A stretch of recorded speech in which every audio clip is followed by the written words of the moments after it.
same neighborhood.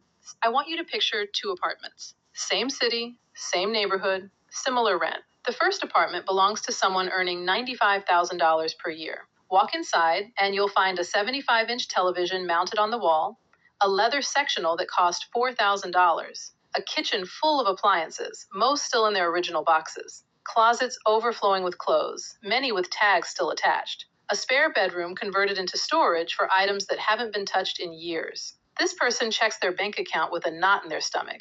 They're 2 missed paychecks away from crisis. The second apartment belongs to someone earning $52,000 per year. Walk inside and you'll notice space, a modest couch, a reasonably sized television, a kitchen with exactly the tools that get used regularly, a closet with clothes that actually get worn. The spare bedroom is actually a bedroom. This person checks their bank account with calm confidence. They have 18 months of expenses saved and invest 20% of every paycheck.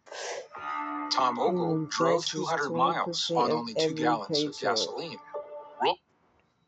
Paycheck. Same neighborhood. The person earning almost half as much has nearly 10 times the financial security. This isn't a story about income. It's a story about the hidden relationship between stuff and money that most people never understand. The first person isn't bad with money in any obvious way. They don't gamble, they don't have expensive addictions. They just gradually accumulated a lifestyle that requires every dollar they earn to maintain. The second person discovered something that changed everything.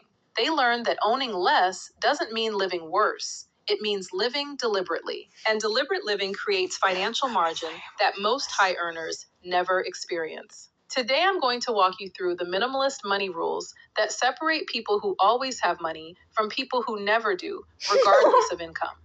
These aren't about deprivation. They're about understanding that every object you own has ongoing costs you've probably never calculated. Let me start with a concept that will reframe how you think about every purchase you make for the rest of your life. Everything you own costs money twice. The first cost is obvious. It's the purchase price, the number on the receipt. But there's a second cost that most people completely ignore, and it's often larger than the first. The second cost includes storage, maintenance, mental energy, and opportunity cost. That treadmill you bought requires space in your home.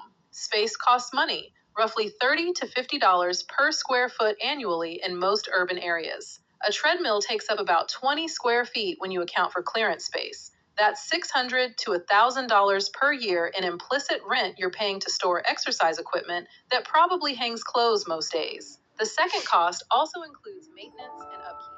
That boat sitting in your driveway needs winterization, cleaning, registration, insurance, and occasional repairs. The industry rule of thumb suggests annual maintenance costs run about 10% of the boat's value. A $30,000 boat costs $3,000 per year just to own, even if you never take it on the water. I am not done yet. The second cost includes mental energy too. Every item you own occupies a small slice of your attention. It needs to be cleaned, organized, maintained, insured, worried about, and eventually disposed of. Researchers have found that visual clutter increases cortisol levels and reduces the brain's ability to focus. Your stuff is literally stressing you out in ways you can't consciously perceive. Nope, not over yet. The second cost includes opportunity cost. Every dollar locked up in possessions is a dollar not invested. That $15,000 home gym equipment setup could have been $15,000 in index funds, growing to $50,000 or more over 15 years. You didn't just buy a home gym. You bought a home gym instead of future financial freedom. When you add up these hidden costs, many possessions cost more to own than they cost to buy. The purchase price is just the entry fee. The ongoing costs continue for as long as you possess the item.